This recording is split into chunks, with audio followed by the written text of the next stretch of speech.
करीब रात 2 बजे फिर मुझे पता चला कि उसने किसी और लड़के से शादी कर ली। मेरे पूरे शरीर में मानो सीलन दौड़ गई। अब और तेज बारिश हो गई थी, चारों तरफ सिर्फ बारिश की आवाज। तभी वो लड़की अचानक से हंसने लगी। फिर उस रात मैं बहुत डरी, इतना कि मुझे समझ ही नहीं आया। लेकिन उसके हंसी में अब दर्द दिखाई दे रही थी। तभी अचानक वह एकदम से चुप हो गई। मैंने पूछा, क्या हुआ? उसने फिर मेरी तरफ धीरे धीरे देखा। तभी ट्रेन आ गई और उसकी आंखों से काला पानी बह रहा था। मुझे समझ नहीं आया कि ये आंसू है या कुछ और। अब ये देखकर मेरे शरीर में मानो सिरन दौड़ गई। अब मुझे पता चल चुका था कि ये लड़की अब इस दुनिया में नहीं है। तभी दूर से ट्रेन की आवाज आई।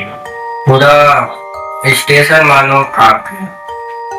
तभी स्टेशन पर अनाउंसमेंट हुई, समस्तीपुर जाने वाली ट्रेन प्लेटफॉर्म नंबर 3 पर आ रही है।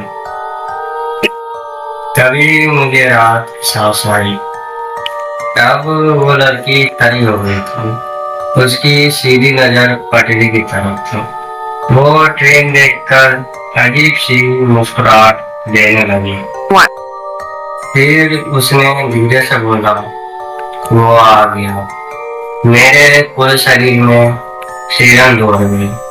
मैंने पटरी की ओर देखा। पटरी पर से दूर से आती हुई ट्रेन की लाइट थी। अब स्टेशन पर से बारिश की तेज आवाज और तेज बारिश हो रही थी। पूरा स्टेशन धुंधला लग रहा था। तभी वो लड़की धीरे धीरे पटरी की ओर जाने लगी। मैंने उसका हाथ पकड़ लिया। उसका हाथ बर्फ से भी ज्यादा ठंडा था। फिर उसने धीरे धीरे मेरी तरफ देखा और कांपती हुई आवाज में बोला, इस बार मुझे छोड़कर मत जाओ। इसकी आवाज सुनकर अब मेरे अंदर डर और दुख दोनों आ रहा था। अब सिर्फ ट्रेन की आवाज और तेज बारिश हो रही थी। मैंने अब उसका हाथ पकड़ लिया और बोला, अब तुम ट्रेन की पटरी पर नहीं जाओ। उसने मेरी तरफ देखा और मुस्कुराया, लेकिन उसकी आवाज डरावनी नहीं थी। अभी दूर से आवाज लगी, नेहा, हम दोनों ने पीछे कर लिया।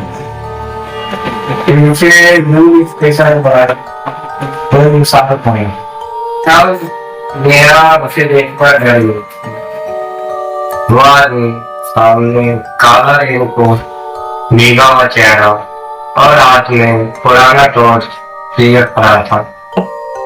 नेहा उसे देखते ही कांपने लगी और धीमी आवाज में बोला, ये वही आदमी है। मैं मानो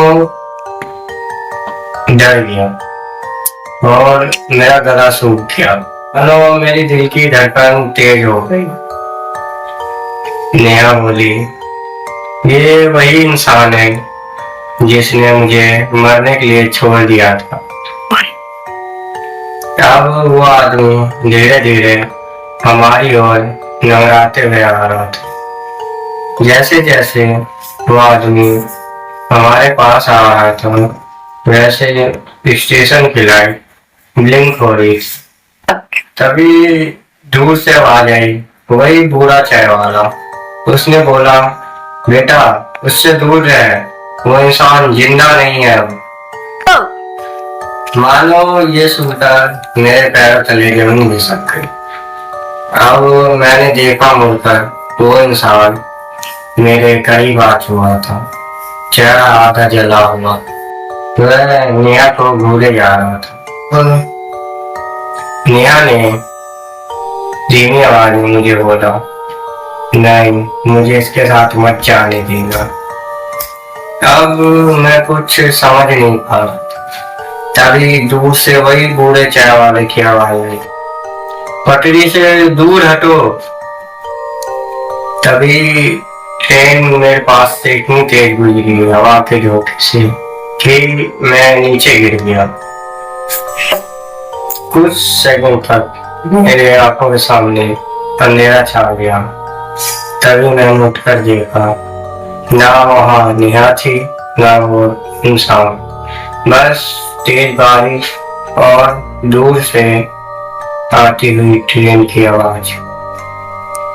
मैंने चाय वाले से जाकर पूछा, वो लोग कहाँ हैं? चाय वाले के हाथ कांपने लगे और उसने बोला, हर साल इसी बारिश वाली रात को ये दोनों मरते हैं। पूछा, क्या हुआ था उनके साथ? चाय वाले ने टेबल पर कपड़ा मारा और मुझे बैठने के लिए बोला। थोड़ी देर चुप रहा, फिर बोला, वो नेहा इसी स्टेशन पर 2 साल पहले आई थी, अपने बॉयफ्रेंड का इंतजार करती थी, जिसने उसे शादी का वादा किया था, लेकिन वो लड़का किसी और के साथ भाग गया। नेहा पूरी रात रोती रही और फिर कुछ सेकंड के लिए चुप रहा और ट्रेन के आगे आकर जान ली थी। ये सुनकर मेरे दिल की धड़कन बढ़ गई। मैंने पूछा, और वो आदमी? चाय वाले ने पटरी की ओर देखा।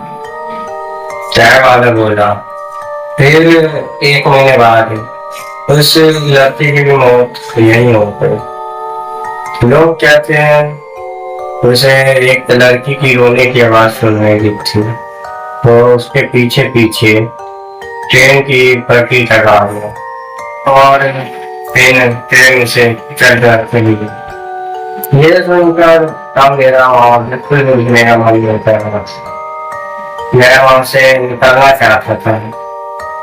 तभी मेरे फोन पे एक अननोन नंबर से मैसेज आया। मैंने कांपते हुए हाथों से फोन पकड़ा और मैसेज खोला। उसमें अननोन नंबर से लिखा था, थैंक्स, तुमने मुझे अकेला नहीं छोड़ा, और एक स्माइली इमोजी और लिखा हुआ था, सेंडर नेम नेहा। उस रात के बाद आज तक मैंने कभी देर रात को सफर नहीं किया। ये कहानी यहीं खत्म नहीं होती, क्योंकि कुछ दिनों बाद टीवी पर खबर आती है, वही स्टेशन, वहां पर एक लड़के की मृत्यु हो गई। लोग कह रहे थे कि वह मरने से पहले किसी सफेद साड़ी वाली लड़की से बात कर रहा था। ट्रेन को चल गई। तो दोस्तों, आज की कहानी हमारी यही थी, जो कि मेरे साथ मान लो कि रियल में ही हुआ था। तो अगर आपको ऐसे ही रियल और हॉरर स्टोरी देखना पसंद है तो वीडियो को लाइक और चैनल को सब्सक्राइब जरूर करें। और आपको ये कहानी कैसी लगी कमेंट में जरूर बताएं। और अगर आप अकेले सफर करते हैं तो एक बार जरूर ध्यान रखें, और कोई लड़की मिले तो एक बार उसके पैर जरूर देखें। हेलो दोस्तों, तो आज की ये वीडियो का कैमरामैन नहीं था। अगर आपको इस वीडियो में कुछ भी गड़बड़ी हो तो माफ करिएगा। आप लोग इस वीडियो में कमेंट जरूर करिएगा कि मैं आप क्या कैमरामैन में इम्प्रूव कर सकता हूँ। और ये सस्ता माइक है, अच्छा सा कोई माइक मेरे को रिकमेंड करो।